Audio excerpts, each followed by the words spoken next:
Seeking for Equality, which follows the trajectory of some of the landmark decisions, legal decisions in the Supreme Court and so on and so forth. So if you haven't seen it, go and see it.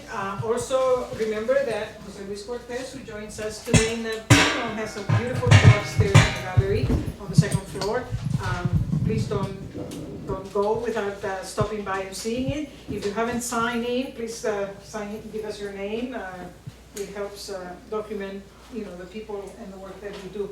So and also if you want to stay connected, we can add you to our mailing list and so on and so forth. So it gives me a lot of pressure to introduce this whole panel, but Juan David Acosta, who has been a friend and a collaborator of Taller for many years, and I won't say how many, because it ages us. So David, who really doesn't need a lot of introduction, has been an AIDS activist, a poet, cultural worker, and artistic director for Casa de Duende now. His writings have appeared in many literary journals. Among the most notable are Mairea, the Evergreen Chronicles, the Americas Review, American Poetry Confronts the 1990s of Black Tie Press, The Limits of Silence, Poesida, and Floating Borderlands.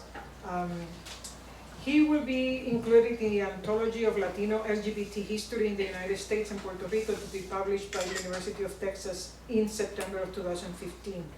He's a recipient of many awards for his long-time work on LGBT civil rights and HIV/AIDS advocacy. He was the founder and executive director of GALAEI from 1987 to 1997. And from 1997 to 2015, he was the coordinator of HIV prevention programs for the city, a post that he just resigned in order to dedicate his life to doing more artistic endeavors. Although he's never going to stop doing, the activism that he does. So thank you, David, for moderating the panel, and thank you so much for being here. Thank you. Can I get the family background? So they might bring little bios. Thank you. So, thank you very much. Welcome, everyone. I think what I'd like to do to start off with is maybe for us to observe a moment of silence for the tragedy in South Carolina that happened this week.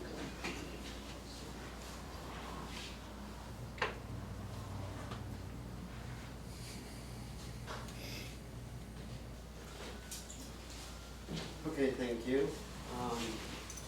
So the way the panel is going to work is, I think, I'm just going to do brief introductions of all of the panelists all at once. Open up with a quote and brief comments, and then turn it over to the panelists to address specific questions. We're looking at 4 questions. So I will go and do, just a shout out to Louie Ortiz couldn't be here. Family emergency has taken him out of Philly, but our thoughts are with him and his family at this time. And so I'm going to have you introduce yourself, because let me have your bio. But from the Gran Varones Project. So. Okay, so hi everyone. I'm Anthony Leon. I'm here sitting for Louie, who couldn't be here.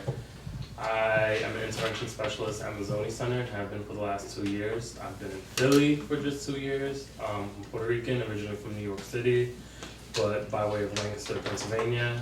I've been working with Louie, with Sean also back there on the Gran Varones Project from the beginning. It's a multimedia, really heavily on social media, and a documentary that explores Latino gay identity in Philadelphia.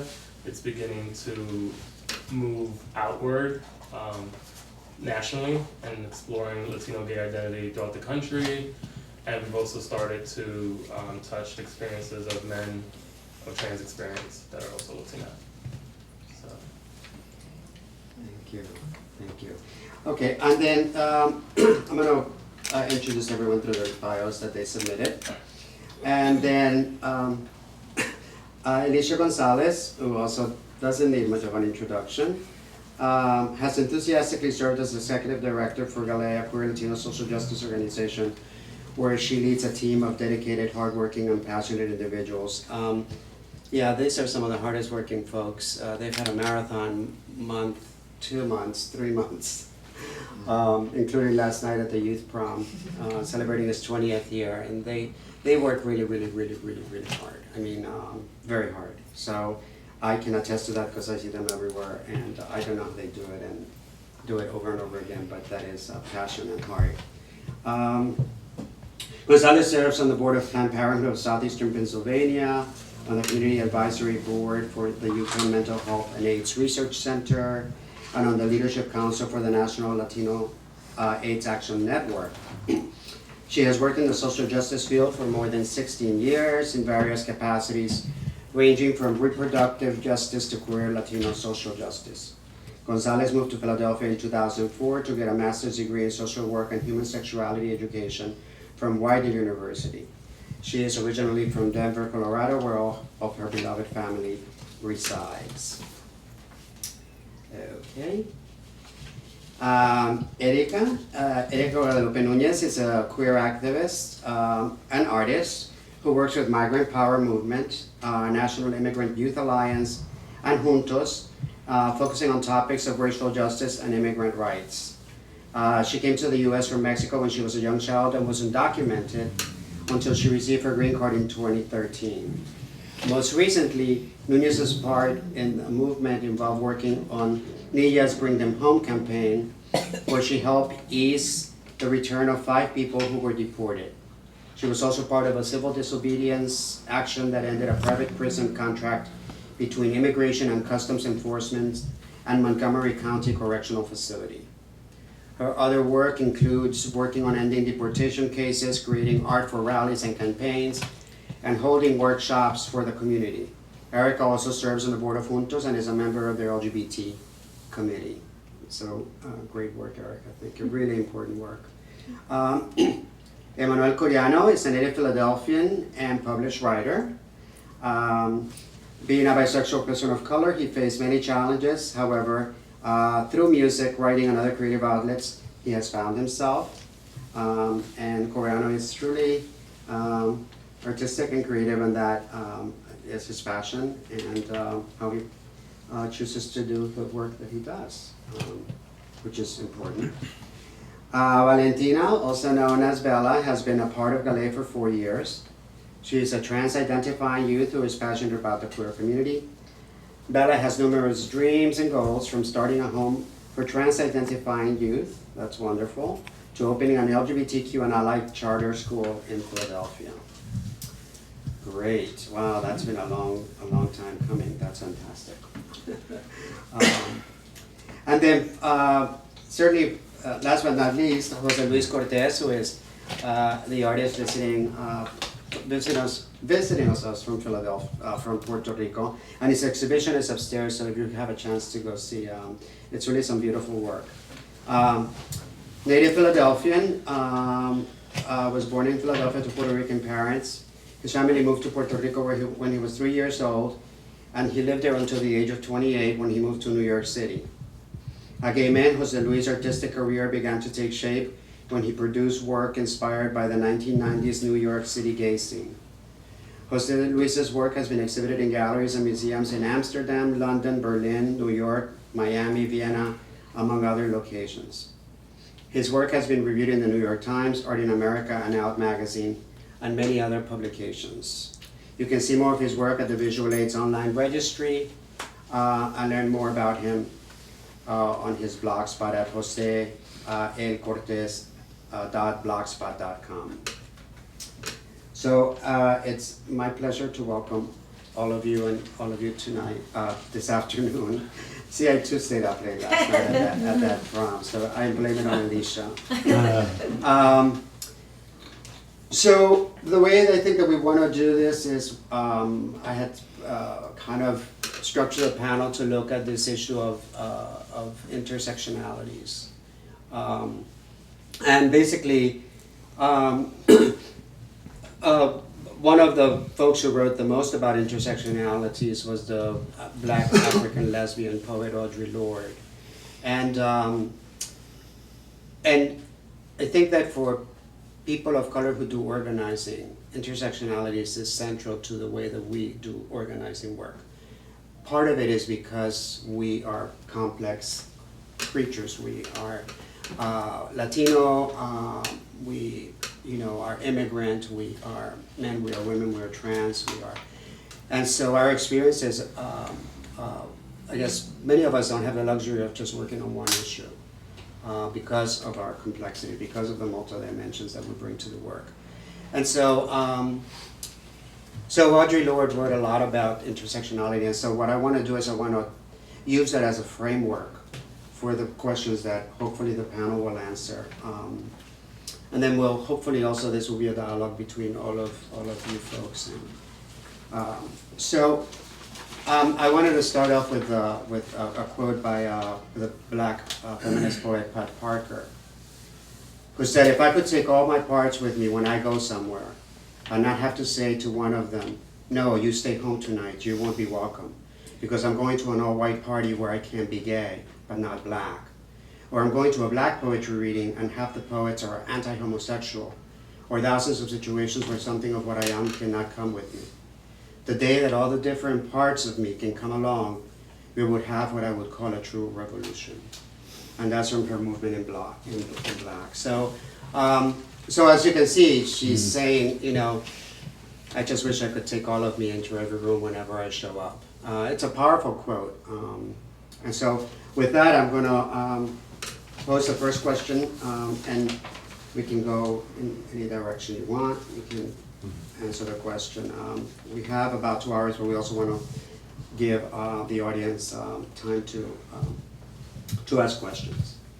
So the first question is really long, but I can repeat it if you want to, if you need to repeat it. But and this is specific to Latino LGBTQ organizing. So the work of Latino LGBTQ organizing and mobilization, some of us would say, has had to happen on multiple fronts and through the use of multiple strategies so as to effectively address the intersections of our individual cultures, race, gender, sexual orientation, migration, immigration status, and language within the larger context of LGBTQ organizing, and then in our own communities, with trying to articulate issues of gender and sexual orientation as central to addressing homophobia and invisibility. So this is working in 2 areas, working within the larger LGBT community and then also within our own communities to make sure that LGBT issues are addressed. So how do you all see these intersections playing out in the work that you are currently doing? And what aspects of LGBTQ history inform that work for you presently? So how do you see these intersections playing, intersections between how we move in multiple communities, I guess. So, we don't. Sure. Okay, so from an organizing perspective, I coordinate a program from Zoni Center that is the curriculum, the program itself, historically before I got on board, was aimed at Black young MSM, men who have sex with men. And I've opened it to Latino, the Latino population here in the Philadelphia area, but it couldn't have happened without me, honestly, because I've had to reframe the curriculum a lot and structure in a way that it was more open to other diverse communities. That was a long question, but to touch upon the dual identity, because the program I teach, it's all about dual identity. You don't wake up and have the privilege, well some do, but I don't have the privilege to wake up and say, okay, today I'm just gonna be gay, I'm in the neighborhood, I'm always gonna be a brown, gay man, sometimes with a New York accent. So, we've had, and even with Gran Varones, when we first started, we had to build intentional relationships with people, especially in North Philadelphia. Louie is North Philadelphia born and raised, so it was somewhat easy for him, and I don't want to talk too much about his experience, but if you know him, he always says that like growing up, he always felt out of place in the Latino community and felt more comfortable growing up in the Black community, especially because he's been out pretty much since birth. But For me, I feel more at home around the corner. So it's easier for me to build these relationships. I can understand though, for like organizations that are based, and most of them until recently are based in Center City, it's easier for me to build these relationships. But it comes with knowing, again, cultural aspects, because it's not that easy to like, and I'm just gonna speak about the Puerto Rican experience. Like I'll touch upon being out. 'Cause for some men, they're out. For me, it doesn't look like out. It's not my version of out because they're not, they choose when to be out.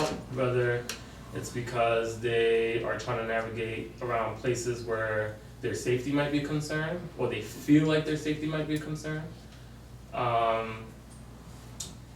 What else? There's just so many issues. At least move on to it. You guys was? Huh? I felt like you guys was right I was, but I dropped that thought. But I'll talk about more than you will. Your artwork, your work in its involvement in intersectionality. Yeah, for real.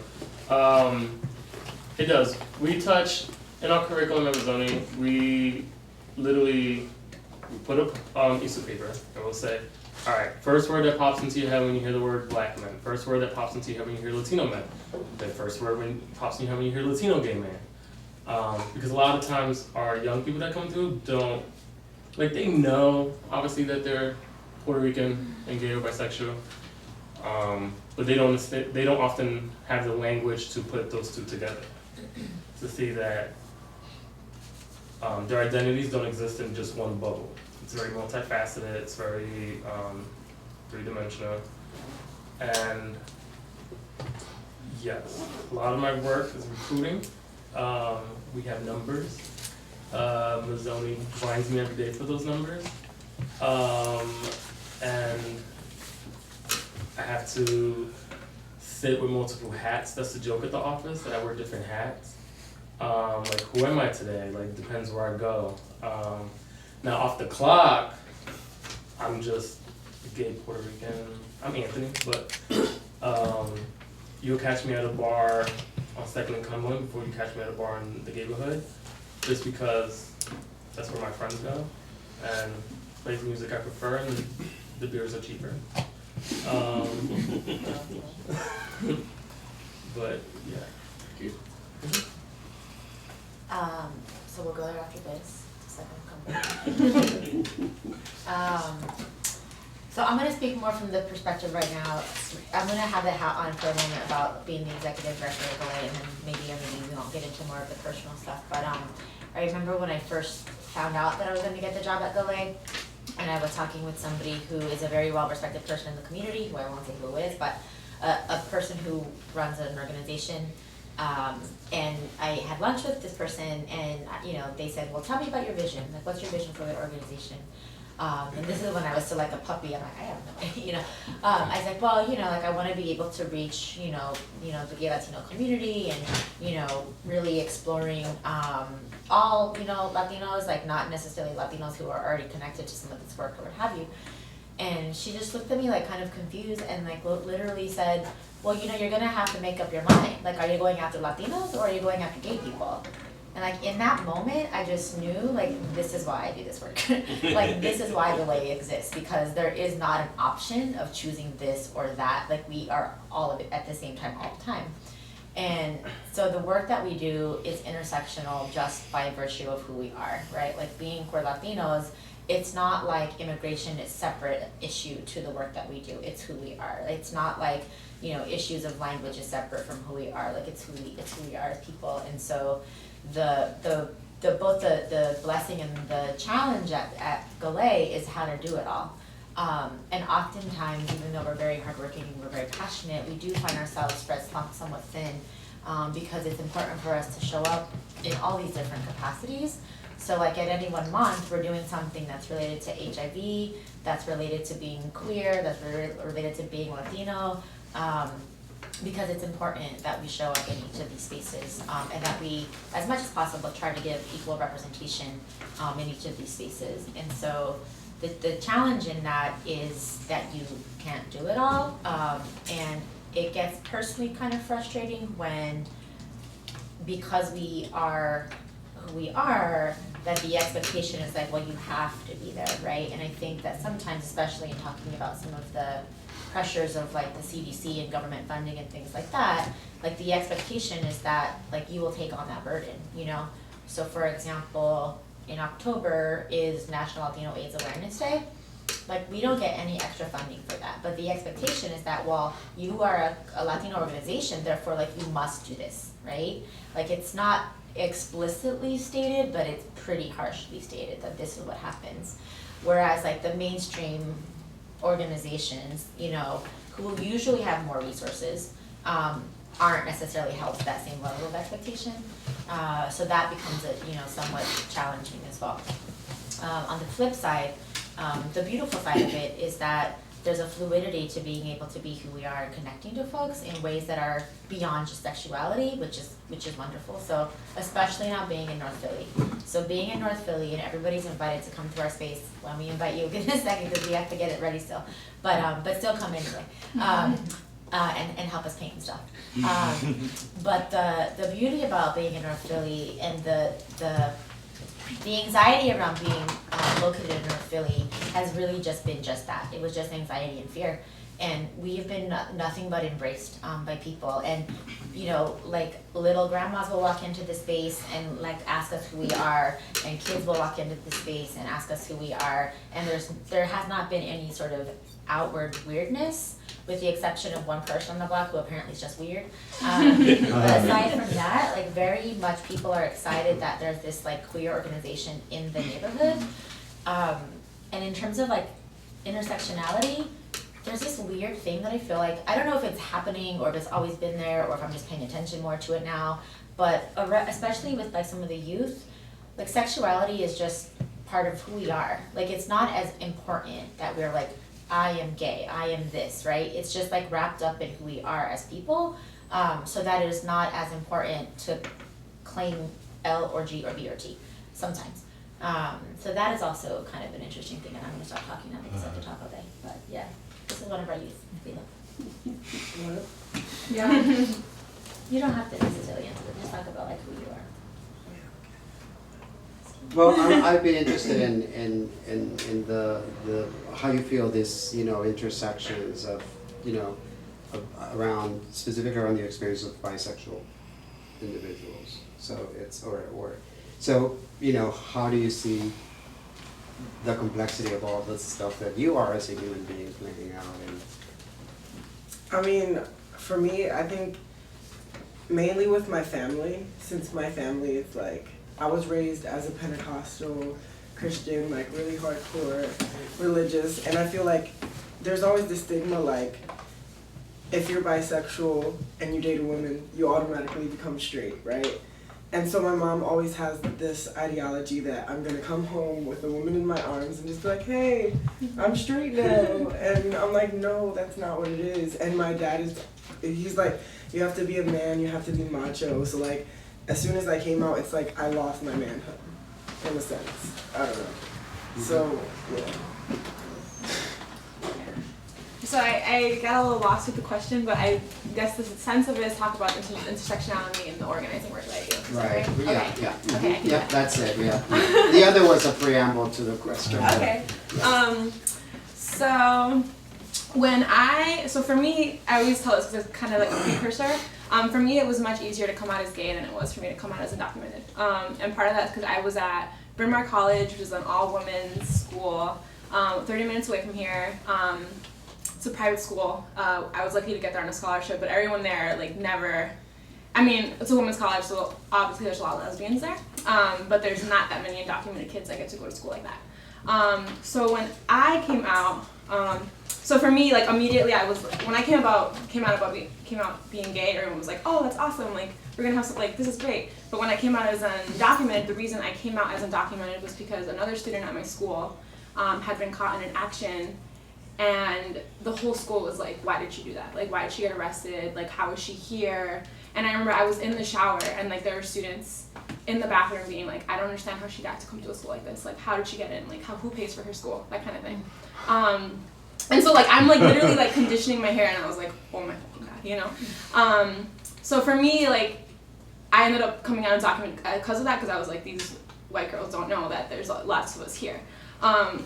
So for me, like, my organizing has always tried to be, like, connecting those two, being undocumented and being gay, and sort of, like, rejecting, like, normative ideals of what it means to be an immigrant and what it means to be gay. So, like, for example, when I got a scholarship to go to school.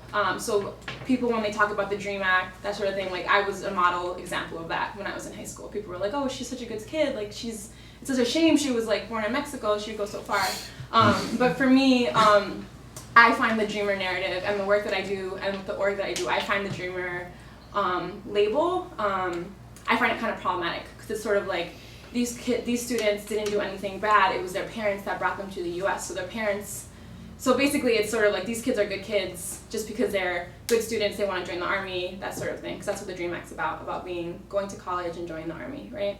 So for me, like, our issues, how we organize around immigration is sort of like, it doesn't matter if you're an immigrant with a criminal background, or if you're a queer immigrant, or an immigrant with mental health issues, like, it doesn't matter, you still deserve basic human dignity and respect. And then for how I organize around LGBT stuff, for me, I don't really care about gay marriage, and I know that it's important that it happened and it's here in Pennsylvania, but for me, I think there's a lot more important things. Like, for example, in my immigration work, I've seen a lot that LGBT immigrants are hardly more discriminated and abused, for example, when they're held in detention. So, like, LGBT immigrants are 15 times more likely to be abused. And when I myself was arrested in that action, I was very masculine presenting at that time. And the man who arrested me, like, I was wearing a binder and my hair was cut short, and he was like, if you give me trouble, like, you know, we could just put you in solitary confinement, because that's allowed. Because because they don't have the proper resources to house a transgender detainee, they will just put them in solitary confinement for 23 hours of the day, because for them that's better than, it has them safer, but there's long-term effects of that. So I guess a lot of the work that I do and the work that my org does is sort of rejecting, we call it, like, basicness of, like, trying to subscribe to these, like, is it homo narrative, is that the right word? Where it's like, you're gay, but you're trying to be basically appealing to the oppressor. Like, look at me, like, I'm a good gay person, or look at me, I'm a good migrant. So yeah, I don't know if I answered that question. No, you did. Thank you. Cool. Okay, I mean, wow, this question's kind of big, and like, while everybody was answering, I kind of had like a bunch of answers flying through my mind. Like, cause I've been with GALAEI for 4 years, so dealing with like dual personalities, was actually really hard for me. I went to a majority Hispanic school when I first joined GALAEI, so and being gay wasn't like, back before I transitioned, being gay wasn't okay. Like, it wasn't okay. Like, I deal with so much. So, and then at home, I came out to my parents, and it was like, okay, well, that's not something really to be embraced at first. It was like, okay, you are what you are. You can't embrace that. I'm going through GALAEI and then, like, learning myself and learning more about myself. I mean, I think in our community, like, it's the youth, like Elicia was saying, it's more of an open thing, and I think it's harder for older people to understand that and kind of accept that, okay, this is just a human being. Like, you're human is human, there's like nothing else. I mean, I hate to put you on the spot. My boyfriend, I'm the first trans woman he dated, and honestly, like, it was you're human for a human, and I think like that's a perfect example for youth. Is we don't need to look at we don't really need to look at sexuality. Like, it's good now that we're standing here and we're like, okay, LGBT, our rights and everything like that, and of course we need to talk about LGBT rights, but along with you said too, like, marriage is, and I think I said this in the last panel I was in, I was like, I don't care much for the marriage either. It's like you said too, there's so much more that's going on. There's so much more that needs to be observed. There's so much more that needs to be dug into. So, I mean, dealing with dual personality and, well, me personally, I think it was a struggle in the beginning, and then just like finding myself. And I think it comes also to people just finding yourself. You learn that I don't really need to deal with, okay, I'm just Hispanic. okay, now on this particular event, like, okay, I'm at the Puerto Rican parade, now I'm just Hispanic. Now I'm at the Trans Health Conference, now I'm just transsexual. Right. Now, so, like, dealing with that, then you go places and you're like, okay, I'm just a person, like, I'm human, like, I'm always going to be this queer Latina, anywhere I go. Anywhere I step foot in, I'm a queer Latina. And whether or not it stands out or not, it shouldn't matter at the end of the day. So, let me see. You know, it's like every intersection or every group is like a small world, like in itself, like the Latino, the gay, I've been in so many like small groups like that, not small groups, but like in my art, I've been like highlighted as an HIV artist, as a Latino artist, Puerto Rican artist, gay artist, you know. At the beginning when I was young, I'd be like, no, I'm not, I'm just an artist, you know. But then as I grew older, like, I had like an issue with like all the characterizations, but now I just see it as opportunity, you know, like to be highlighted as different in different circumstances. So I lived for many years, 25 years in New York, and it was a small group of friends, and we were like all like Puerto Ricans from Puerto Rico that moved to New York, artists, gay, and HIV. So it was like a really like we had this like a small. It was like us, you know. So yeah, it was like many. It made us like a unique group because we had all those characteristics. So we were like a family in New York, and through the years, I was friends of mine were an act up, and they tell me stories. And I wasn't like living in New York at that moment, but I visit. And then I also participated in founding member of the Archive Project. That it was a group that was created because it was David Hirsch and Frank Moore, an artist, and David Hirsch, an organizer, and they were walking around the cities, on the streets, and they would see like all this art and in the garbage, and they said like, this must be HIV art of people that died of HIV, and so their mission wasn't like to save the work as per se, or it was to like photograph living artists with HIV, just to have the archives as a, like right now, if you want to study the pandemic or HIV or that's, you know, you can go and see artwork that's been done by a specific group of people, and you can study it. So I was there when we started like 25 years ago, and now I can see the whole, you know, how it's working, you know. And they also part with visual aids, the people that started the Red Ribbon, and also being Puerto Rican in New York or in the States, and being gay Puerto Rican in Puerto Rico. When I lived there, this is the last thing. When I was raised there, and I would never go like like pretend I was straight. Like, I like that girl, you know, like this whole act. But I wouldn't even go like, my boyfriend. So I was like, you know. But I moved to New York for many years. It's like, my boyfriend, nothing. But then I would like go back to Puerto Rico after being like 20 years out, like in New York, and like I could not say it, like, a boyfriend, or like I was like, so it was like, hey, I'm like so out there, and I'm Puerto Rico, and I'm like shy about it, and I did what I never did, like I wanted to tell a story so bad to some straight friends. So I wanted to say the story, but I didn't want to tell them the sex of the person, so I just said, this girl. And I never done that in my life.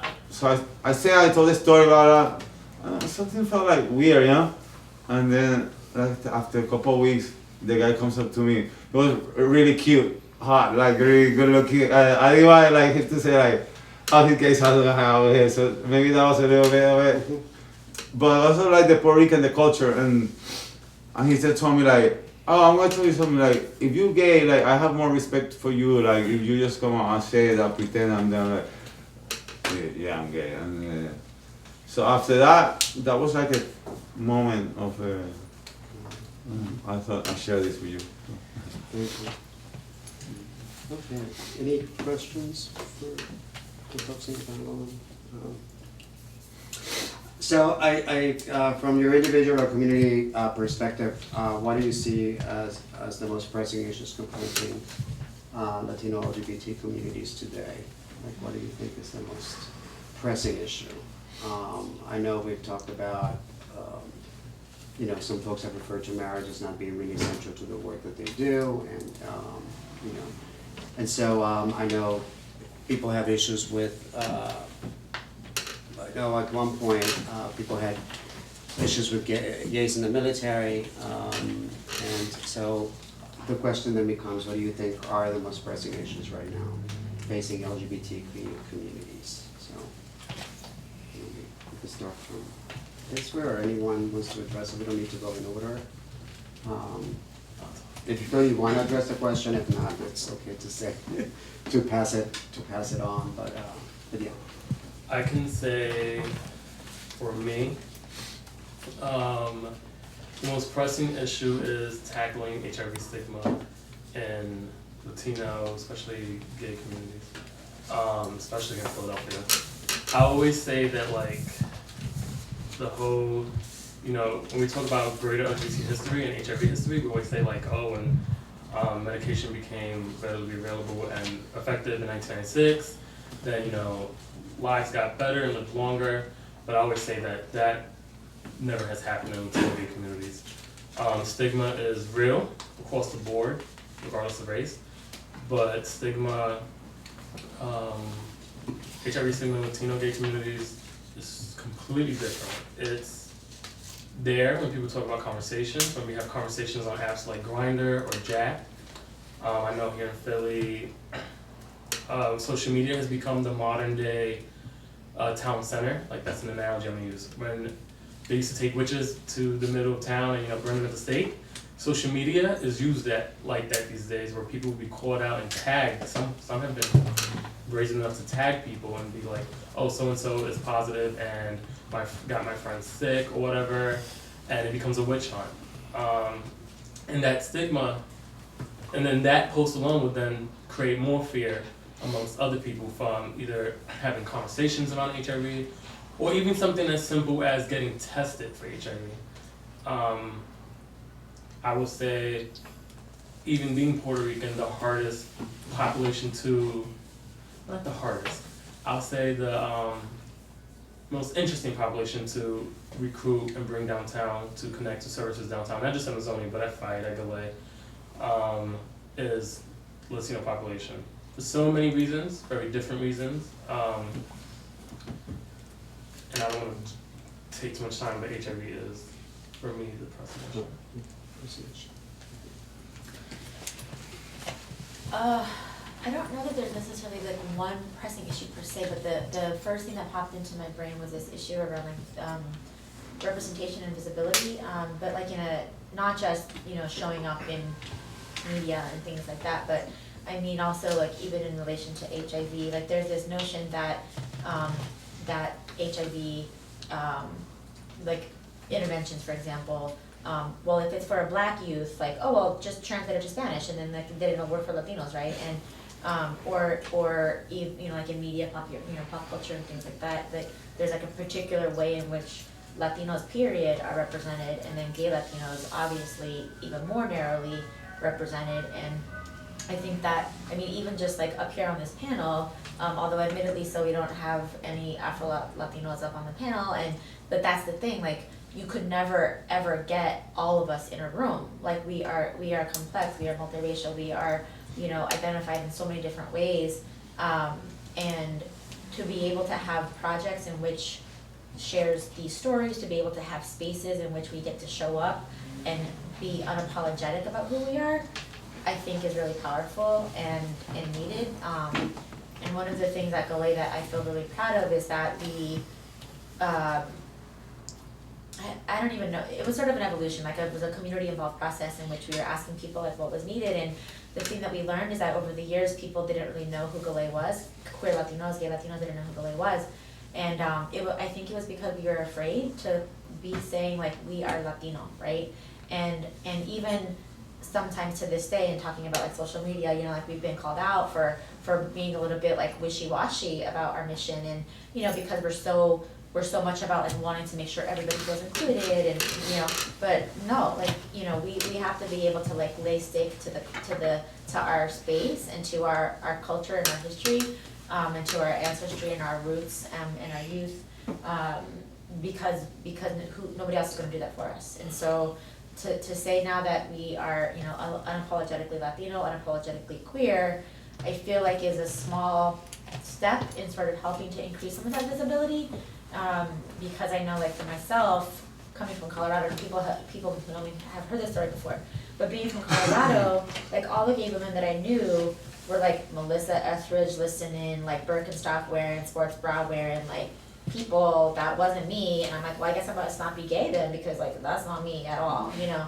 And to come to New York first of all, and then to come to Philly and know that GALAEI was around, helped me become who I was. And so to be able to have this visibility in a really impactful way, and to help people feel like whole people, feeds into, you know, people feeling like they can make healthy decisions for themselves, or that they can love who they want, or that they can advocate for themselves, or that they can, you know, demand that the teacher that's bullying them in school, you know, be held accountable. Like, I feel like being able to see yourself reflected and know that somebody else is experiencing what you've experienced, I think is really important and leads into a lot of other areas.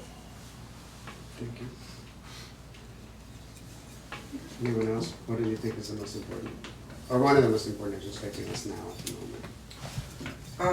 For me, it's just like education, just plainly just educating the public on a lot of just LGBT issues, HIV stigma, because I feel like if you educate somebody, it'll lead to like the deeper of ignorance and understanding and acceptance, and educating. Word. I guess for me as a LGBT immigrant, one of the biggest things that I think is an issue for our community and the Latino community is detention and deportation. So for example, Obama has deported 2 million people. He's deported more people than any other president before him. And now there's been a number of laws where now the US detains like 34,000 immigrants a day, whereas in like 1996 they detained 16,000 people a year. So we have this system that's deporting more people and detaining more people than ever before. And then when you also think about where the people are being deported to and why originally they came to the US because of US imperialist policies. And then we have people who are detained and they're not being kept, they're not being housed in conditions that, I mean, any basic human deserves. And for me, like a big focus for that is how LGBT immigrants are detained. So I mentioned this earlier, they're like 15 times more likely to be verbally abused, physically abused, sexually assaulted. And then we have like the UN Geneva Conventions. They declared that the conditions that LGBT immigrants are held in the US is against the Convention Against Torture. So we have this like outside group looking at the US being like, what you're doing is torture. And for me, I think that's just such a big issue, and it like so much of our community goes into that system, and so many of them, if we're lucky, they come back out, but they're not the same, and most of them don't get to come back either. So I guess my biggest issue I see right now, I guess is, as Manny said, it's kind of like understanding and ignorance and identity. Just people understanding who people are as a whole, and trying to keep an open mind, kind of like Manny said, kind of like the domino effect. I tell two people, they tell two people, more people will know. But yeah, I think that's the biggest thing I see now. It's kind of like identity, because I fall through that. Like I fall through that same thing almost every day of my life. Like most people are like, oh look at that gay man, and I kind of like, no, trans woman, and not a lot of people understand that there's difference to everything. Not everything is just one thing. Nothing is just called one thing. So So yeah, and this might not be the number one thing, but something that hasn't been mentioned and just kept on my mind and it's important. Is about HIV, safe sex, and the new prevention medicine. People can take Tuvada, which is an HIV medication, but now it's being given by the government to people at high risk population, and they take it and they can have sex, unprotected sex, and I believe, don't quote me, it's like 90%. I'm not, taking sides or anything, because I don't have to. It's not gonna work for me, but anyway, I was gonna say. Oh, like, I don't know, I question, like, I wouldn't wanna take. I'm just putting that issue out there. If anybody wants to like say their opinion about it or what they. So several things. I don't know if what Jose is talking about is the current use of Truvada, which was a medication that was used, one of the most successful medications used to keep people healthy, and it is now being used as a prevention tool. It is being given to people who may experience or infrequent condom use or who don't want to use condoms. And its effectiveness rate is pretty incredible. 96.7, 98, depending on what studies you read, but it is now being used widely in prevention, and so it's kind of changed the face of, for those of us who've done HIV prevention work, it's changed the face of that as well. But I did also want to kind of highlight, I think a point that Bella brings about and that Guerrero brought about too, and that is that oftentimes we think that visibility leads to more acceptance, and that's not oftentimes the case. And so we look at, for example, the media hoopla with Caitlyn's transition, right? Bruce Jenner and all of the media attention that.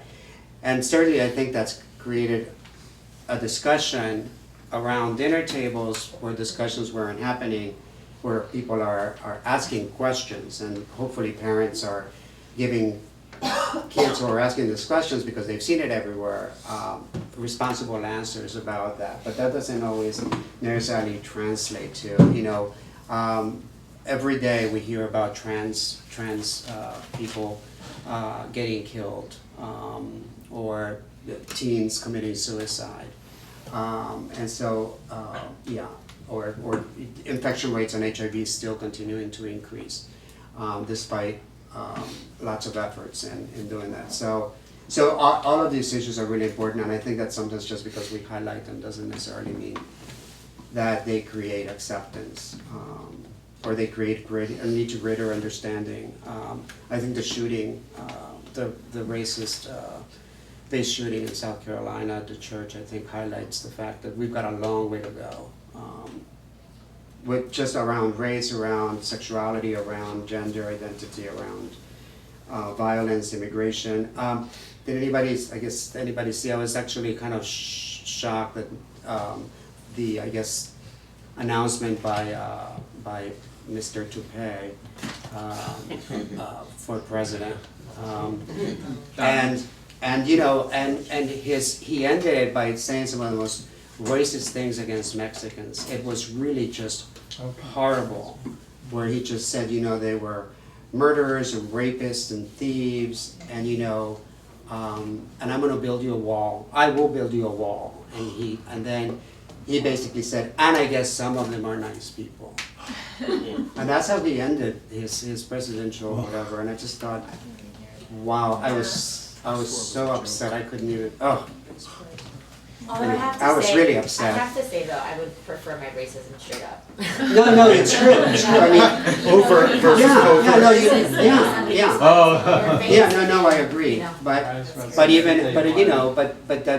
But you know, his race, the racism he spouted is no different than the racism that young men believed that walked into that church and shot those people. Right. You know, they come from the same place. They come from the same place as someone who kills a trans person or bullies. I mean, they all come from these pretty ignorant places that I'm not sure we can kind of. That's why this work is ongoing and will never end. So with that, I wanted to ask, how do we build alliances across platforms, knowing that we've got all of these issues that are really important, right? And that we are all equally committed to working on multiple fronts, not just one front, but multiple fronts. So how do we build alliances across platforms that will last? So that it strengthens both our communities and creates, sustainable work, sustainable solutions. The forum that's happening in Philadelphia, the U.S. Social Forum, obviously is one way, and they've done amazing work at looking at bringing in cross sections of populations, looking at gender justice, looking at environmental justice, and so how do we build alliances? So how do someone who's doing anti-immigration work build alliances with someone who is doing, environmental, right? Because there are connections, right? There are connections to farm work and environmental issues, and so, yes. So. Okay. I think for the biggest thing, especially being youth, like a lot, like you were just saying, like visibility doesn't, literally mean acceptance. But even though a lot of people are like, oh, we shouldn't be people shouldn't be like, oh, we tolerate you. I guess tolerance is actually a really big piece. Because even though you're the people are like, okay, I'm gonna just tolerate you. If you tolerate me long enough to understand that I'm human and understand that I'm here and I'm talking, and to me, I'm gonna be completely honest, I did not understand how racist I was until I moved to Lancaster. I've said so many things out my mouth to other Hispanic people about white people, and when I went there, I'm like, oh wow, I have said a lot of racist things. I got really close to this one person there, and I said a couple things, and I was like, whoa, and I thought, I went home, and I kind of thought about it, and I was like, damn, I did say racist things.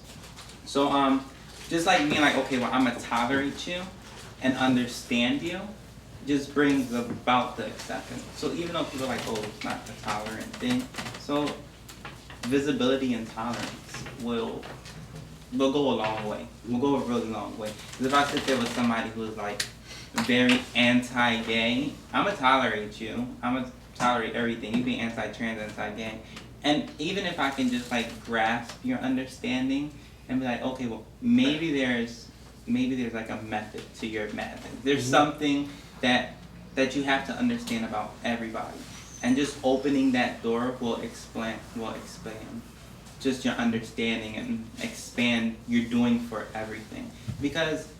But like I said, before I met GALAEI, I honestly did not care about anybody else who was gay. When I was acting gay, I was like, I'm the only one in the world. I don't give two shits about any of y'all. F all of y'all, just look at me. And Fran knows. Look, Fran's there. Fran was an intern at GALAEI when Fran met me. And I was like that. And then coming through GALAEI, I was like, wow, you start understanding everybody else and listening to everybody else's story. And it just expands you. If I didn't meet GALAEI, I probably still would have been this very loud trans woman. Oh, fuck all of y'all. I'm the best. I probably still would have been in that mindset, but just understanding and starting to tolerate people. Because when I first was with GALAEI, I could not even tolerate other gay men. I used to be they used to push me go do this, try this, go tie me with the attic. I would not step foot in the attic for about a year. I'm not going into the attic. I do not get along with it. But understanding people, just tolerance and visibility. So I'm just gonna comment about something that's happening right now, and it's the joint venture of GALAEI and El Taller. And just participated on the remembrance celebration. I'm really pleased to be part of it, because addresses the two strongest identities of mine, Latino and gay, you know. And the project with the youth from Taller's youth and GALAEI's youth, it was really cool. It was it was 3 days. I wish it was longer. I'm just like, but it just, the fact that it was short, it didn't, the results were like amazing. And one of my goals, the first workshop, was that the two groups like became one, you know, and I think it did. So yeah, it was so. Yeah, the end result of the work was really wonderful.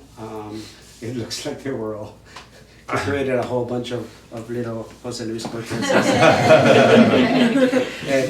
It's great. I mean, yeah, they did some really wonderful work. They grasped kind of his techniques and you know how he presented the work and how he chose to use the work. So this is a perfect example. But that is thank you for that. That is a perfect example of looking at you know how here's a cultural organization in the heart of El Barrio, partnering with GALAEI, an LGBT Latino organization, and then all of us partnering with Louie A, the community center. You know, we worked really hard to be able to bring in other institutions, the African American Museum, the Museum of National Museum of Jewish American History, all of them telling different narratives of the LGBT experience from their own perspectives. And so, yeah, I think it creates bridges of understanding about who we are and the things that connect us. Because we sometimes focus too much on the differences and not enough on the things that make us really connected. So, anyone? Yes. So I actually was having this conversation last night with someone else who was in the group I'm a part of is called Migrant Power Movement, and we were talking last night about how what we could do as a group to connect with like the Black Lives Matter movement. And the reason we're talking about it is because we're talking about the Charleston shooting and also what's happening in the Dominican Republic where people of Haitian descent are being deported. And what we ended up deciding is like we can't really ask to connect with another group or work with another movement until we start working on the issues in our own group. So for example, we were talking about how anti-Blackness is very prevalent in Latino communities. And I as a white Latina have to work in my community to make sure that my people are coming correct before they try to partner with someone else. So I had to, as a white Latina, I had to examine my own proximity to whiteness and my own privileges. So I mentioned that I went to college and I complained about how difficult it was, but it doesn't matter. I got to go to a really private liberal arts college and I'm lucky. And I'm also a cis woman. So I identify with the gender that I was born with. So for me, like when I'm thinking about building alliances with other groups, it's like I have to make sure that my own group is doing everything right before we bring our own issues to someone else, you know. Yeah. I would echo that 100%. So we knew that moving from, so we were located in Center City forever, and talking with folks about what it would mean to move to North Philly, especially in neighborhood. Like we're not in a residential, I mean we're not in a business district, like we're literally like next door to people who live there, and like, you know, the park is across the street, and same thing, you know, like we had done a little bit of work internally, like, you know, regular like staff development stuff, but it's normal, it's like the normal stuff, you know, like, I don't know, how to do PowerPoint, I don't know, whatever we did, but we never really got to the place of like really exploring our own stuff, right? And I mean, Fran can potentially attest to it, although he probably is exhausted, so I don't want to put him on the spot, but I will if you want to talk about it, Fran. But we have been taking part of some activities, in part from Juntos coming in and having Erika do a training with us that really helped us explore some of our own privileges, and because it's really easy to get stuck in like your own oppression and be like, well, as a queer person I'm oppressed because of blah blah blah, as a woman I'm oppressed because of blah blah blah, and you don't necessarily recognize the privileges that also either come from those same things or from other things, right? And so we at GALAEI recognize that being in North Philly, it's always been important, but it's even more important now that we're being very authentic with what we're about, that we're not claiming that because some of us are Latino that we get it, and that we're gonna now all of a sudden be embraced in this like neighborhood without doing the work. And so we continue to do that work. Like, it's not like, oh yay, like we did a cultural competency workshop, let's check it off our to-do list, you know? Like, we're not that organization. We know that we're works in progress and that this work is evolving and that we're gonna fight with each other. We do all the time. Like, we have our own internal politics at the organization that have a lot to do with race and class. And so we just continue to sort of recognize that there's work to be done before we, not before we, because we can't stop doing our work, but while we're doing this work. Yeah. And also just being really intentional, sorry to go back. So like I think it's one thing to say like, oh yeah, like we're doing cross issues organizing or we're concerned about blah, blah, blah issue. It's another thing to actually do it. And so we're really excited, and I'm putting this out there as sort of a call to action if anybody wants to join us, but GALAEI, Juntos, Migrant Power Movements, and then some other community folks are headed on Monday morning very, very, very early, so if anybody even wants to just bring us coffee, that'd be cool. On Monday morning to go do an action at the Brooks County Detention Center. They basically demand that the Brooks Center shuts down because of the treatment of the immigrant communities up there that are allegedly being treated properly because it's a family environment with pretty paint and they're giving them cake that day, like come look at how great we are. So we're going to be going there with a few different folks. And so that's like a really intentional way of sort of walking the walk and not just sort of getting stuck in our own way.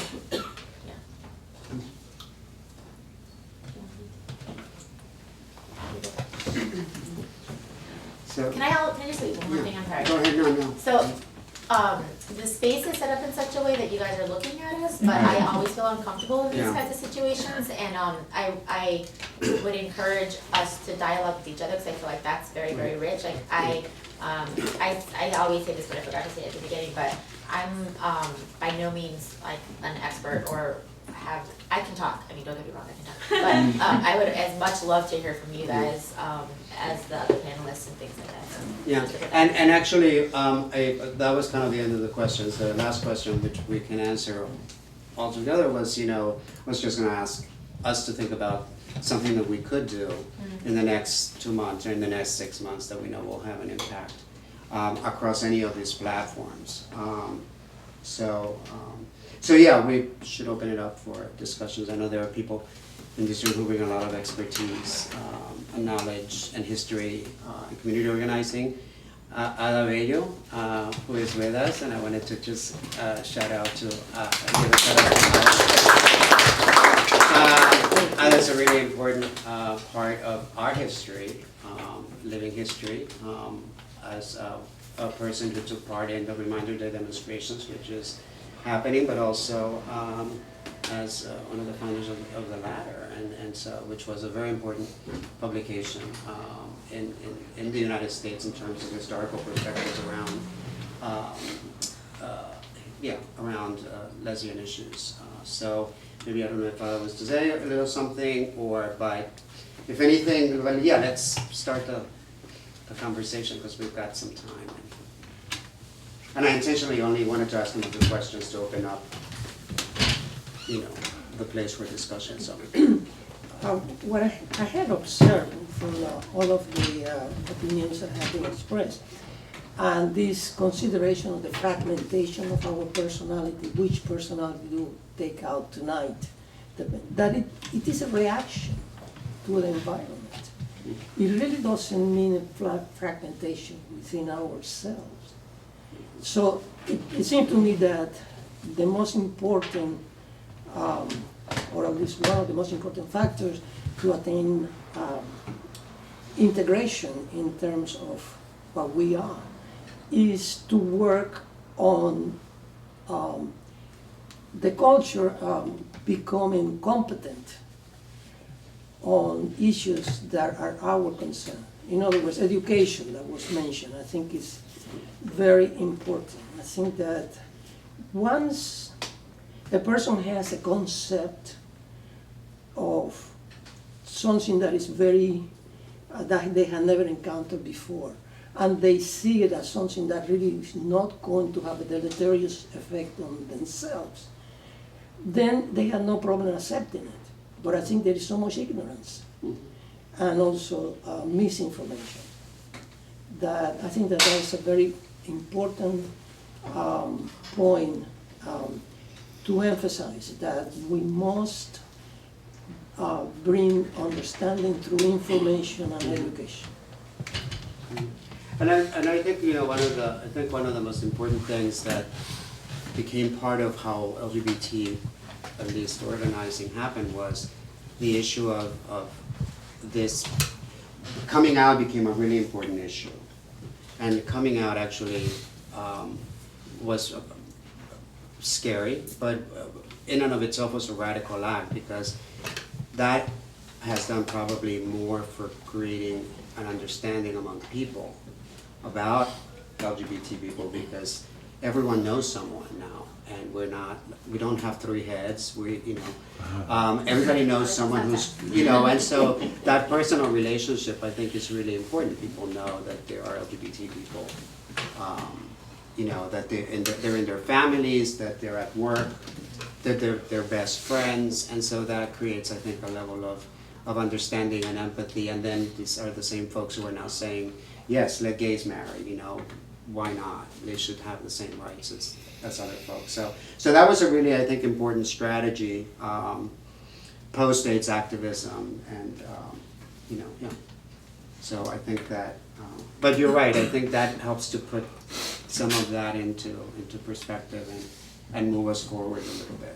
Anyone else on anything from the panel? I mean, I just have a comment, which is that, the humanity is very complex, and we, as individuals, have this, I don't know, you can call it many hats or many intersectionalities, and also the reality that we are all learning about ourselves and what our individual and complex multiple identities may or may not be.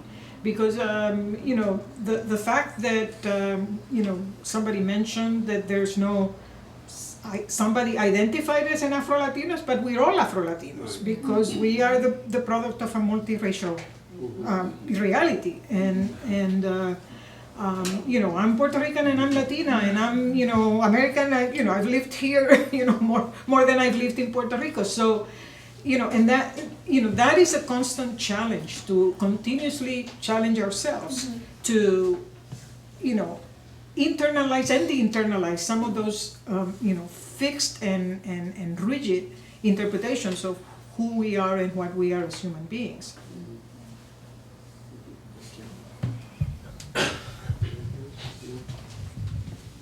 Yeah, I mean, I know that the issue, for example, of immigration, and I know I was at a panel quite a few months ago that GALAEI did around an issue that was raised around, it was a panel on homo-nationalism, I guess.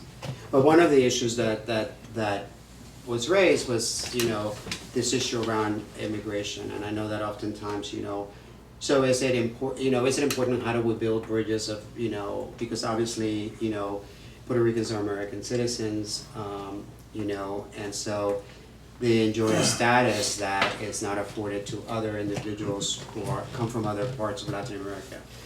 But you see a lot of Puerto Rican people working on issues of immigration, because it's important. They understand that it's important to the communities that we live in. So that, I think that intentional work, looking at prison industrial complex, where the majority of our young men are, right?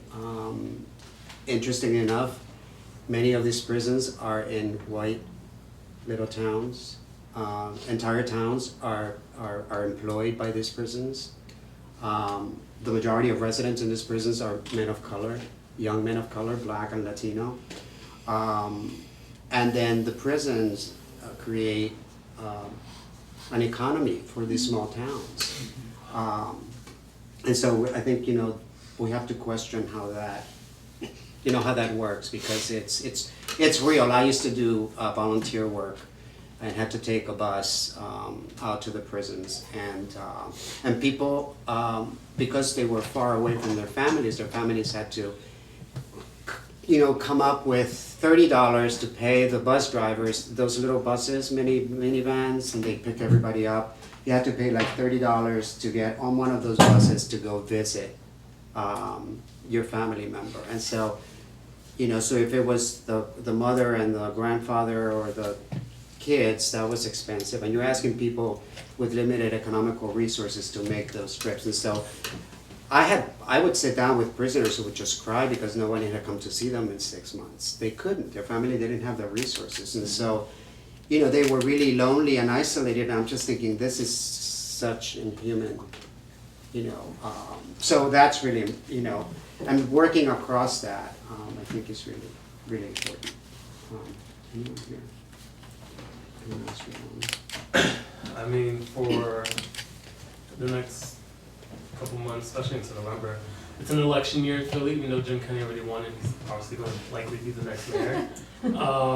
But we can't talk about in Philadelphia the issues that face our communities without talking about how serious poverty is in Philadelphia. Mm-hmm. We have, 1 out of 4, well, actually over 1 out of 4 Philadelphians live below the poverty line. And then more, I don't know the number, are barely making it. And then when you take out specific sections, like whether it's North Philly, West Philly, Southwest, that number shoots up. So we just need to keep the challenges of tackling poverty dead on at the forefront, and hope that helps things. Specifically with young people, we put our kids in terrible schools. The district sucks. I can say that because I went to a school district in the suburbs. I know what it's like to go to a high school with a pool and 2 gyms and multiple computer labs, and then how unfair it is that there are students in high schools that I go into in Philadelphia that don't even have textbooks. Mm-hmm. And then we expect them to go out into the world and fight for jobs at Comcast. And then of course they go back into the communities, and poverty is of course criminal justice reform.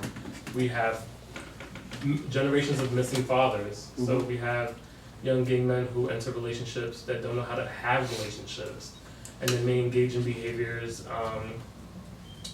where they can feel a sense of worth or self-worth that wasn't necessarily there before. And of course all that lumps into HIV and stuff. But yeah, it's poverty. Yeah, I mean, all of that's the thing, that all of the issues are connected. When you look at this area, for example, and other areas in Philadelphia where there's a lot of poverty. I was talking with folks who were doing work around nutrition. This idea of food deserts, where there's no access to markets. Mm-hmm. All you can go is into a corner bodega where everything is sugar and trans fats on the shelves. There is no fresh. I mean, you can buy a fresh tomato and a head of iceberg lettuce. And so, there's these cycles of poverty that are all really complicated. And when you start digging them out and teasing them out, you realize it's really difficult to do that because it's all so connected. And it's really kind of a sad thing. You had some? Yeah. Oh, and then, did you have some, Malin?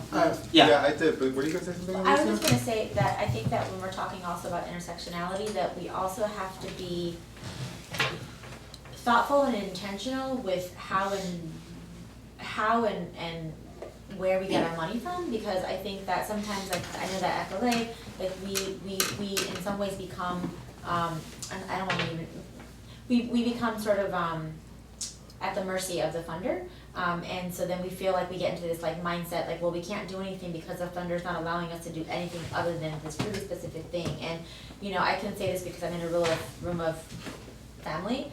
But like we've literally gotten like in trouble from a funder because we're like no longer doing HIV work because we're doing social justice work, and they're saying like, well, it's not really a social like how like you're no longer doing HIV work. I'm like, HIV has always been a social justice issue, mm-hmm. But that we aren't allowed to technically do anything that's not specifically and narrow and rigidly related to this one particular thing.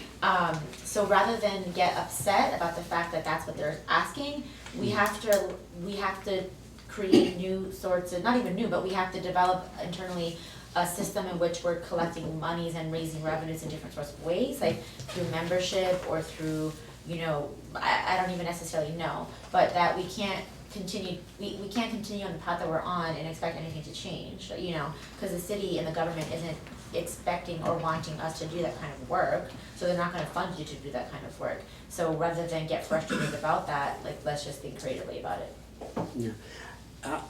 Alex, John, you had your hand? No? Oh, and then Rafael. Just two comments. One was just about, I think, in being affiliated with GALAEI for a few years on the board, one of the things that I've found challenging is just trying to organize queer Latinos and everything that encompasses, from where we're located to privilege within queer Latino communities. Some people have access, other people don't have access. Recognizing my own privilege. I think that when we talk about intersectionality, I think that it's more than just about your race and your sexual orientation or your gender identity. I think that it also has to do with privilege and in what communities do you feel more comfortable, and et cetera. And I've, in trying to sort of be a good board member, have had to really check myself about my own privilege and where I am. So just a comment on that. And then the second thing was, there was some conversation about PrEP, Truvada, and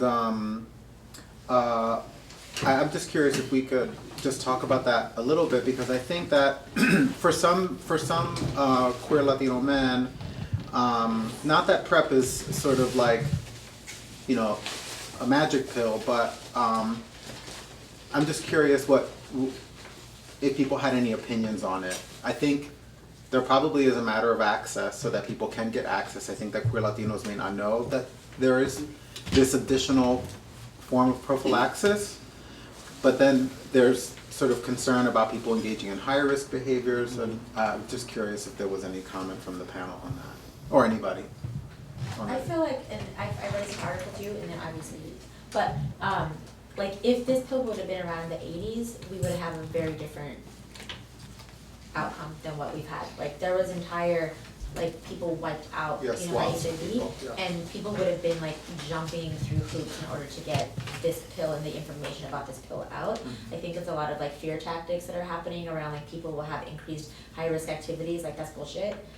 People are doing what they're going to do because they need to feel a sense of connection, or because they want to feel pleasure, or because they want to be risky, and that's okay, and that's within everybody's right to do that. Like, we continue to take away agency from people and doubt people's ability to make decisions that are right for them, and to increase access and to increase information about this literal life-saving drug is really an obligation, I feel, for all of us.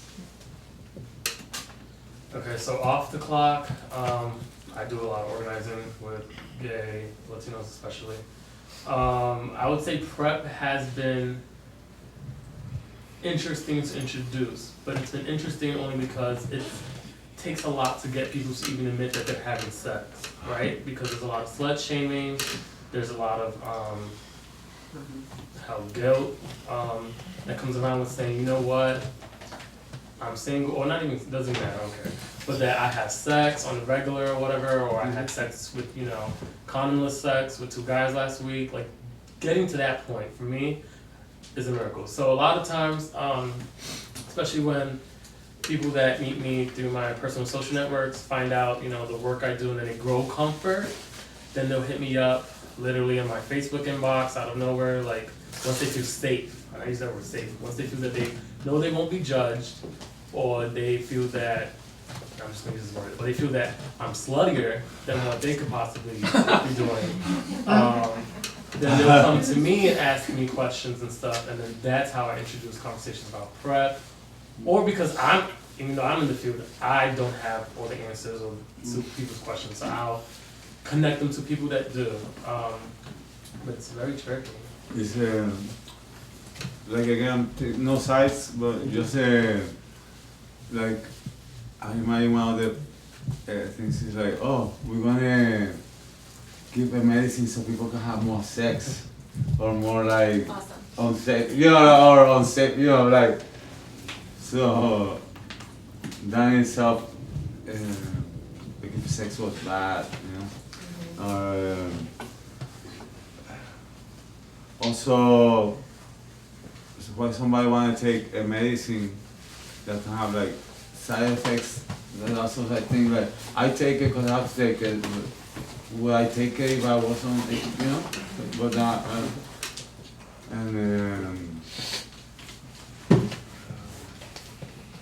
Yeah, it's like I remember a long time ago something in an article in the New York Times about gay men. I said that it's memories from a long time. I said that gay men have the need to exchange bodily fluid. So like you said, like if people want to have condomless sex, then this medicine will save their lives, you know.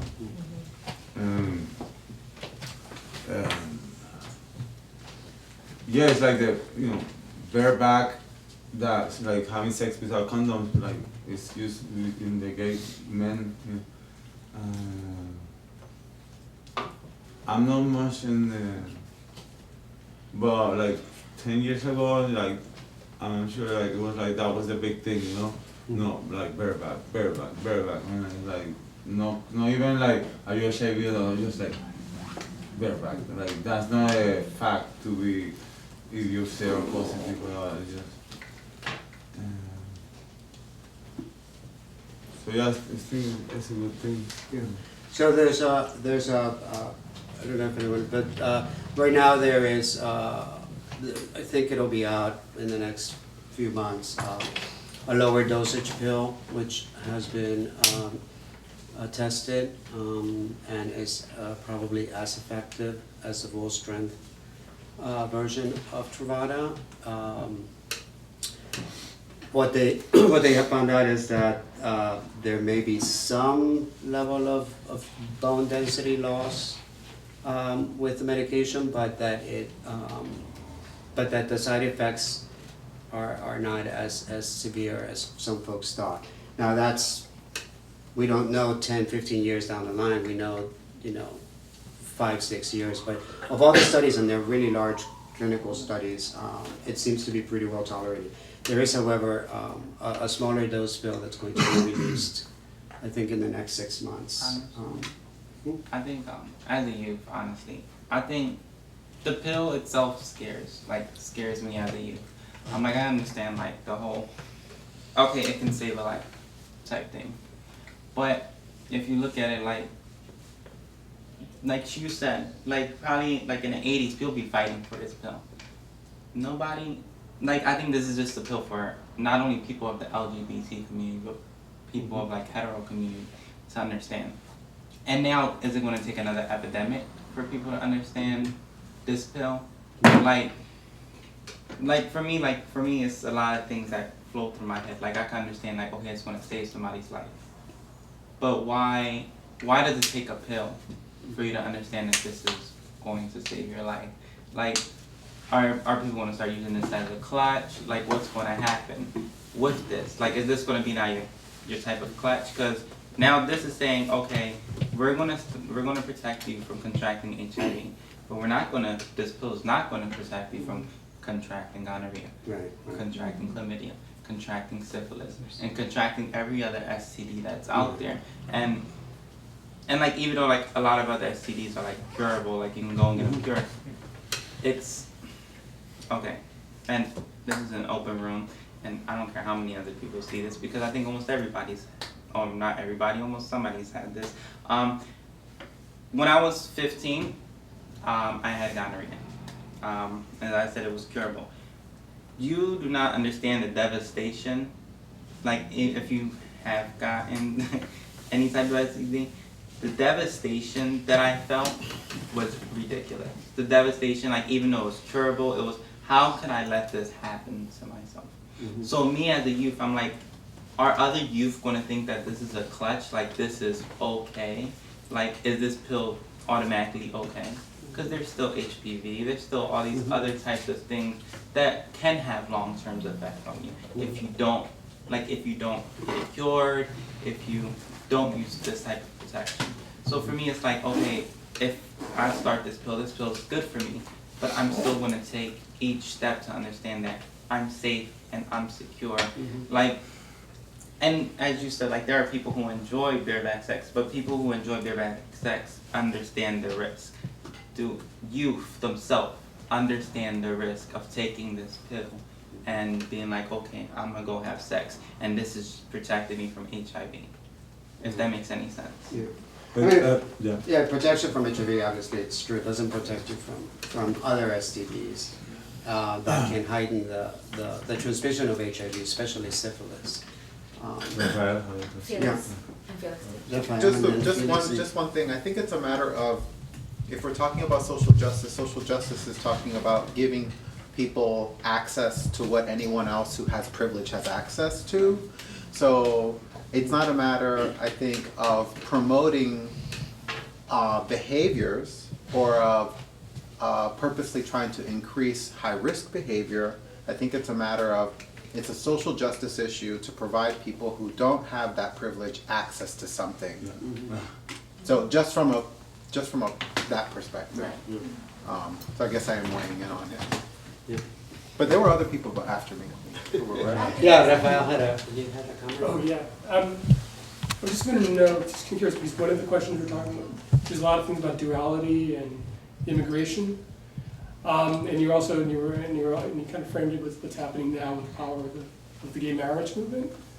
I think there's a lot of capital in the gay movement now, and I was just wondering, have these other conversations that you've been talking about, like this duality, has that been echoed, or is that going to be the next fight? I'm just kind of curious how you guys see it, since you're involved with it every day. Because I mean, those are both very powerful. What's happening with transgender, it's also what's happening with immigration, and I don't know.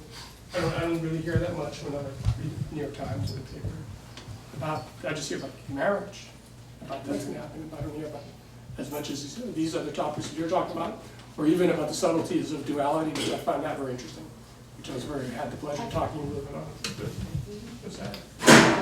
I just quickly was gonna say that somebody was having a conversation with somebody who was saying, you know, that a lot of the reason that you hear so much about gay marriage is because it's usually and has historically like been a gay white man movement, and then that's why people are paying attention to it, right? Or like now transgender is paying attention to because a white woman was on the cover of this magazine, you know, and so I feel like the sort of undercurrent of racism is it's going to prevent some of this other stuff from taking traction in the same way that gay marriage took place, because marriage doesn't necessarily benefit everybody, and so that's sort of my concern. So, but you know, so I'll jump in here and say that it in a way it's complicated because one of the things that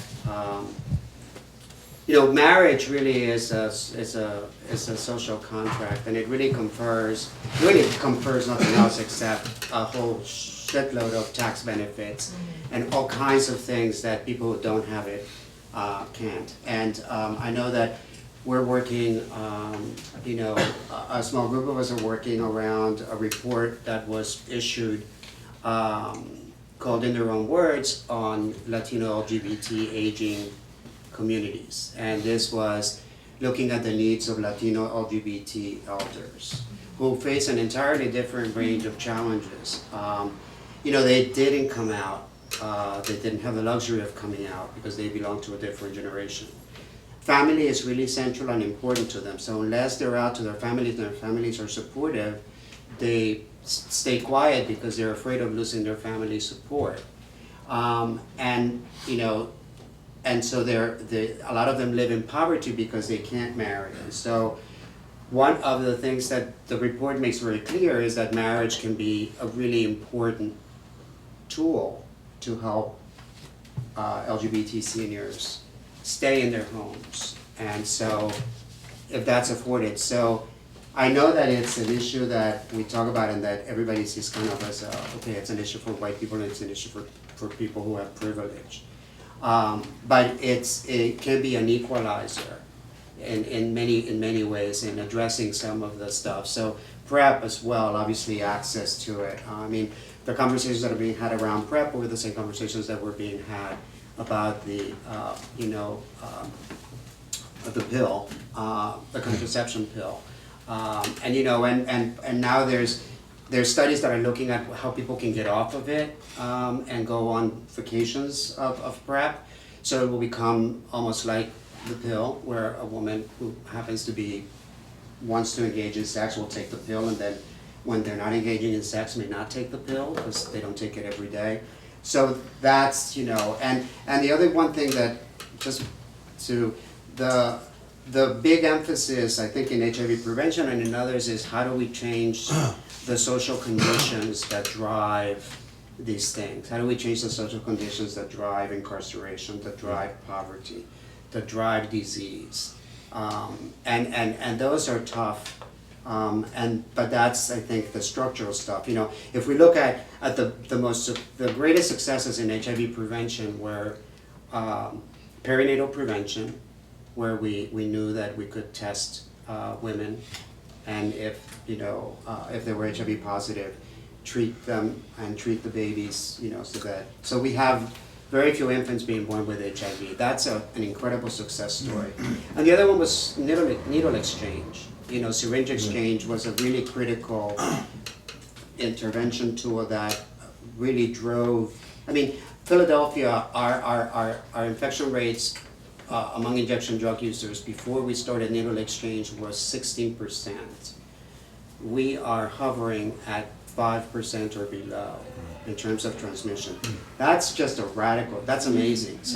So there are kind of structural interventions that I think if we have the courage to push for them, and of course obviously the government isn't funding syringe exchange. It can't come out of federal dollars. I guess buying guns can, but clean needles, no. So just that's really a big part of this conversation around, I think, addressing the multiple complex issues that that create opportunities for disease and just comment something since we needle exchange and the PrEP. I worked with an organization called Música Against Drugs. I don't think it's no longer, but it was in Brooklyn, in Williamsburg, and they used art to heal and prevention and HIV and drug addiction, and we will have this.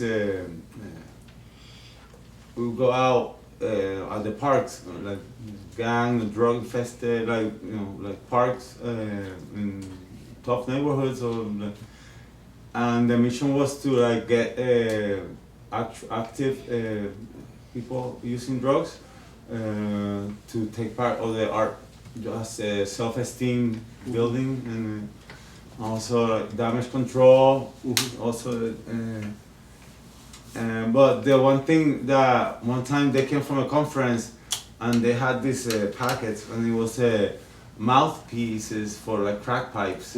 Because and I never knew you could get infected with a bloody crack pipe from because of course you got crack pipe blood in your mouth. So I didn't know, and then so you're making that. It was shocking to me. You gotta give them mouthpiece so they can smoke crack, but they're gonna smoke crack. So I'm just again not taking. I think that was something that I never heard about it, and just bringing it out there. Well, that's the thing, that if you look at things like PrEP, or even if you look at things like condoms, I mean, the argument with condoms is if you give people condoms, they're going to have more sex. If you give people clean syringes, they're going to shoot more. If you give people PrEP, they're going to screw more. And so, but the idea is that, it's almost like if you give these things, you open up a Pandora's box. It doesn't really happen. I mean, even with PrEP, for example, we're finding out that people aren't engaging in any riskier behavior because they're on PrEP. One of the things that we said when we started needle exchange was that we had a responsibility to keep people from becoming infected, so that if people did choose to go into drug treatment, that they weren't going to go into drug treatment being HIV positive. Specifically at the time, there was so very little that we could do to help them. So it's this idea that if you provide something, someone's going to do more of it, and that's not necessarily true. At least hasn't burned in my, in the experiences that we've had around establishing syringe exchange or condoms. We get condoms in the prisons. We've always given condoms in the prisons. We're actually one of the only cities in the country that gives condoms in the prisons. People were freaking out because, oh my God, you're giving condoms to prisoners in prison. They're just going to have sex. They were already having sex in prison. So, anyway, but anyone else? I just actually had a question, just because we're getting really close to it, and I would feel stupid if I didn't ask this question, but at GALAEI, obviously, we are interested in sort of like these conversations continuing, so that it's not just existing in a silo. So I'm just wondering from folks in this room if anybody has ideas of what you would either need or want or hope we could do as a community organization, especially now that we're housed, up here. Do people have ideas? Do people have demands? Do people have expectations of us? Or ways in which you'd like to get involved with us? I would just be interested to hear from folks. Elicia, one of the things that I've heard that concerns me is that in my generation we struggled with sexual identity sort of at college age or graduate school age. Yeah. And with the changes in society now, you read about kids sort of self-identifying at 12 and 13. And so they're at home. And I just wonder about how we can work to reach, since you're going to be in the neighborhood, how we can work to reach with really people who are young and parents and to, since that dynamic really has changed, that ship has sailed, how do you as younger adults than me, think you can be constructive in the lives of kids who really are trapped in their homes? I mean, it's a real thing, and I think that one of the things that we keep hearing over and over and over is this need to have more structure around working with families, because we keep working with, and I've even said this out of my mouth before, when Bella was working, Bella is our person of interest, and yes, it's important that her family is on board, but Bella is our primary concern, and that's really stupid thinking. We really have to figure out ways of creating support for the whole family, because the whole family is both impacted by and also impacting the youth. With Manny saying, that in his family, and I know some of the story, but I don't know all of the story. Manny's success or his ability to be happy in life is really intricately connected to the way in which his family supports and affirms him. But what would it be if you were to roll up to your family's house? They would freak out. Yeah, they're like, Yeah. get out, no quiero nadie en casa.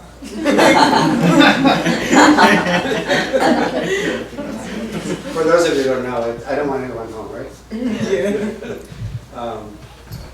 But yeah, so we're close to closing time, so I just wanted to, any last remarks from anyone?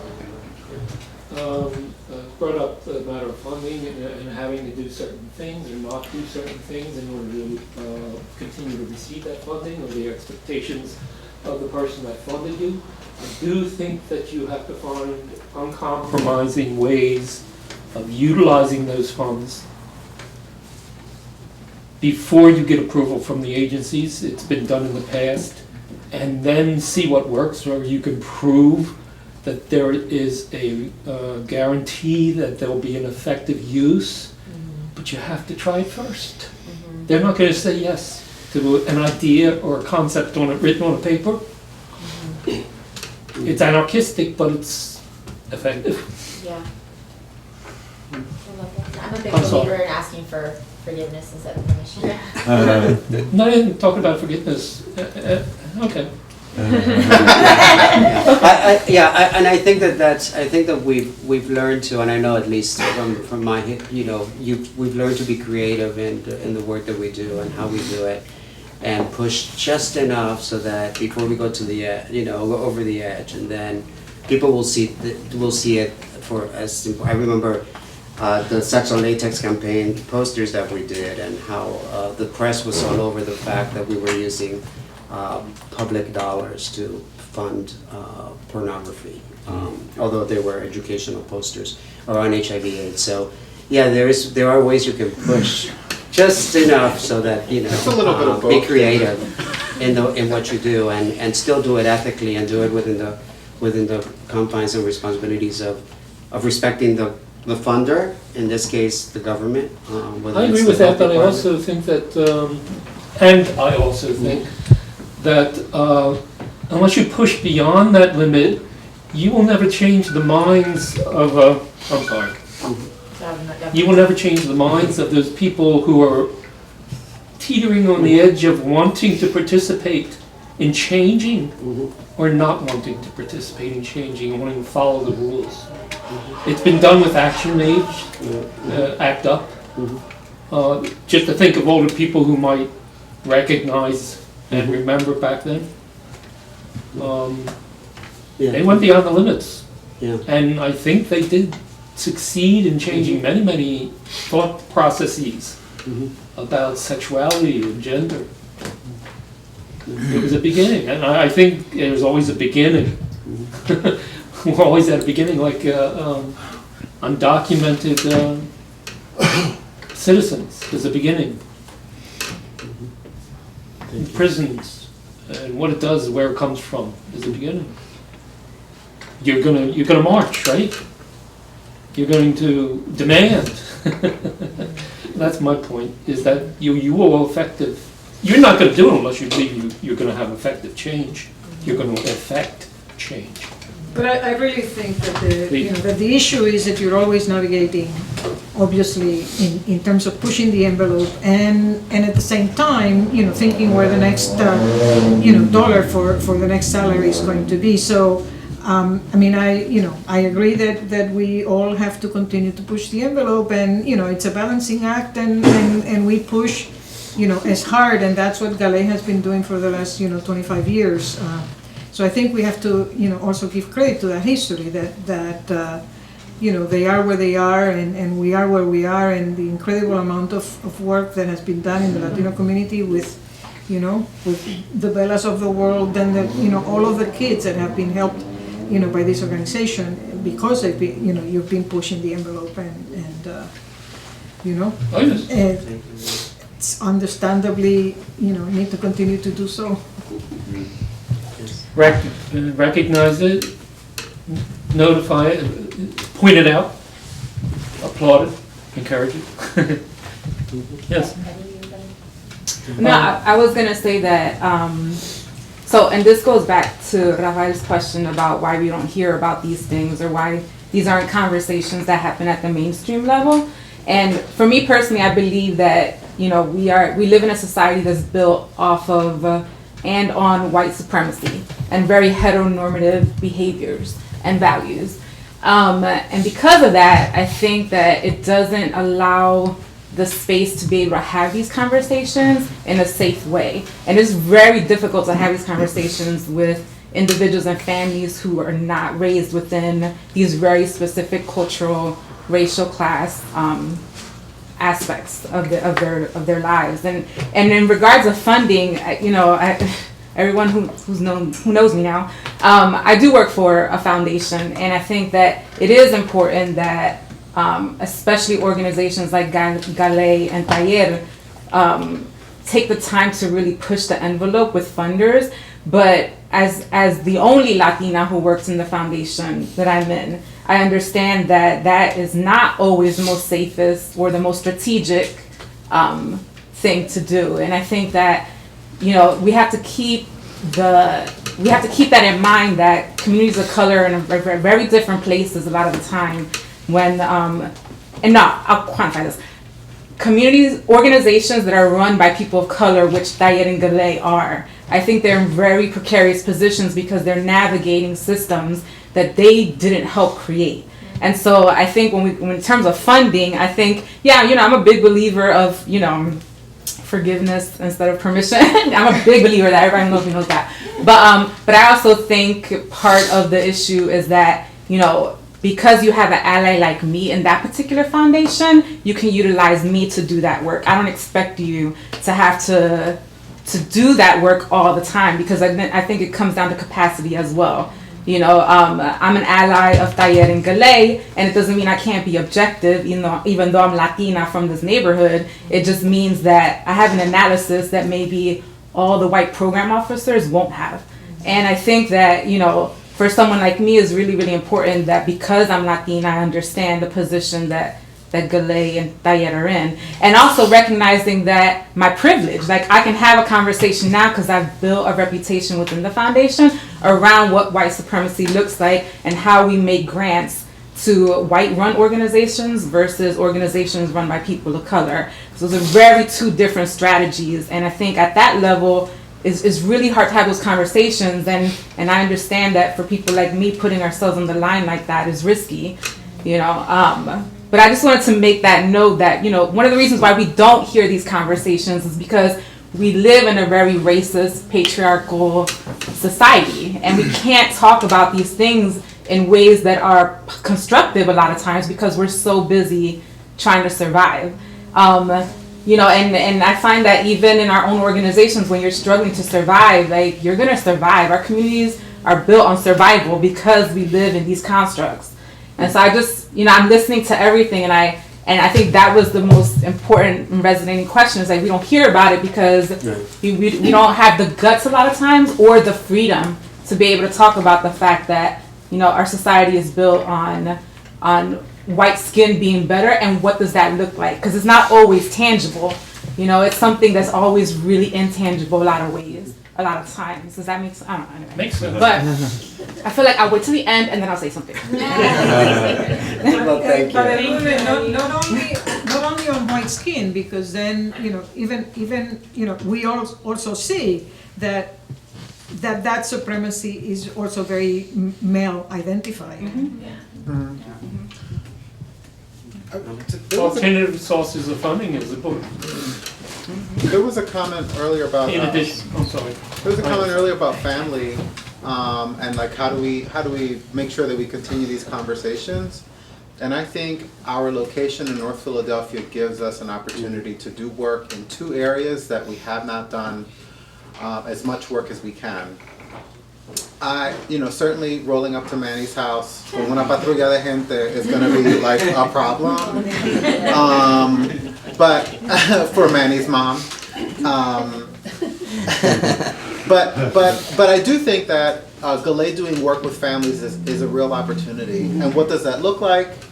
You know, do we have like a housewarming where families are come that are for our GALAEI youth? Or do we have like a time where we open up GALAEI so that queer families can come with their kids, so that we're making queer spaces, and that gets into the other prong, I think, which is how are we doing community organizing and mobilizing and having forums where we can continue to have these conversations. I think our location really and the fact that we have a home, like it is like a home now, I think gives us a great opportunity to do work with families and work with communities that continue these conversations, so that it doesn't just happen like in a forum here.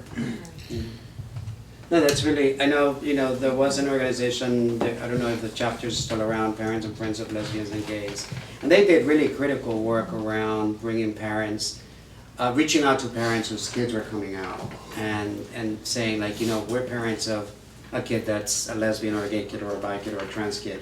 And parents talking to parents really did create, I think, an important way for them to understand their children. So definitely important work.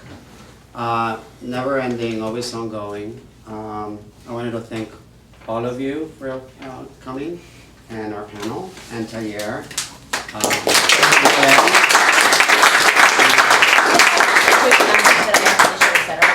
I didn't forget, but I was, whatever. If anybody's interested, we actually have 15 free tickets for the movie that's basically starting now-ish for the Latino Film Festival that's happening right now. So if anybody wants to go, you can just, what? I can't say it. I know, it's crazy. She's hungry, that's why. So if anybody wants to go, there's 15 free tickets. So you just go down there, just say that you're part of GALAEI. you go. I'm going to bed after this, so I'm not gonna be here, but send my regards. But yeah, so it's just down on South Broad, University here. Yeah, and also obviously thank you hugely to both to Carmen and to Rafael for organizing this, and then a huge thank you to my patients and also to Jose, who we bid adieu to in a few days to go to New York, but that we're gonna secretly all like put out in the universe that he moves here. He can move into GALAEI's home. Yeah, so thank you. It's been a true pleasure. And also Anthony for filling in. Yes, Manny, who Anthony, continues to be awesome. Manny actually has a really amazing photograph of himself that we'll figure out how to show everybody. Erika, who will be joining each other at 6 in the morning on Monday. Who also just continues to like inspire me with her like just overall badassness.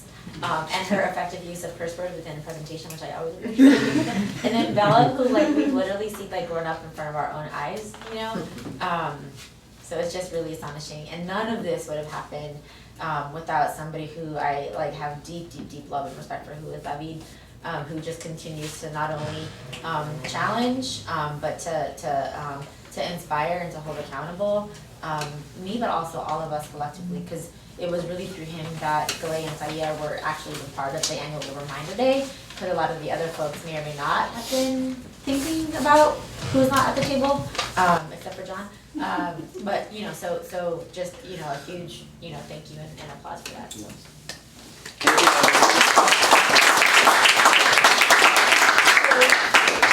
Thank you, David, for There's very warm refreshments. moderation. Thank you, There's yes. refreshments. Thank you to Carlos and Rafael, Rafael yes, for, thank you. for joining this effort and being the staff in charge. And thank you all for coming. Friends. Back, those